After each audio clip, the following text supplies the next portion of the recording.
তোমার সকালে আর যখন আমরা চকলেট ট্রেনে ব্লক করা হলো তাকে রাত হচ্ছিল সকাল দিকে চলে যাবে গরম গরম নাস্তা লাগবে চোখ সিঁড়া লাগবে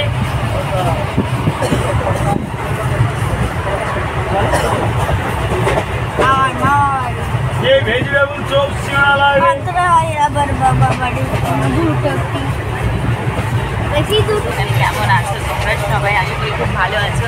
আর আমি ভীষণ কষ্টে আছি, ফার্স্ট টাইম এভাবে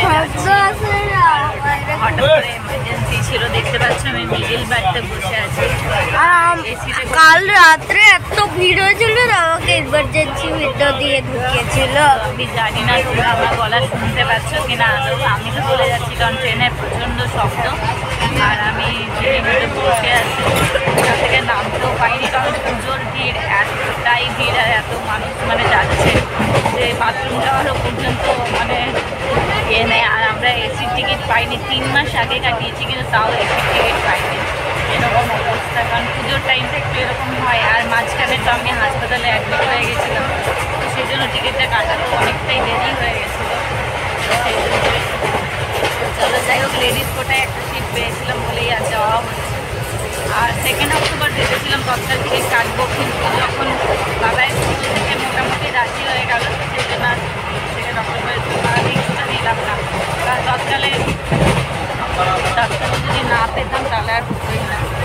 চলো এবার যে বাড়ি যেয়ে কথা হচ্ছে। আর স্টেশনে নিতে আসবে বাবা, আর আমাদের আরেকজন দাদা আছেন সে আসবে, কারণ আমার দাদা ছুটি পায়নি সেই জন্য। আর এই মুহূর্তে আমরা যাচ্ছি আমার বাপের বাড়ি।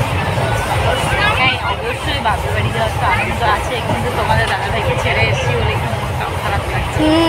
তো দেখা যাক, বাবাই একটা খুবই মন খারাপ ওর পাপাকে ছেড়ে, তাই না? চলো বাড়িতে যেয়ে কথা হচ্ছে, তো স্টেশনে যেয়ে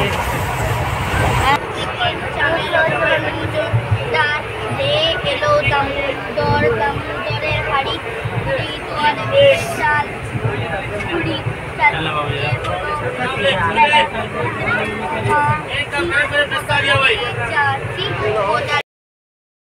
আর কমিং পর আদার স্টেশনের নাম্বারে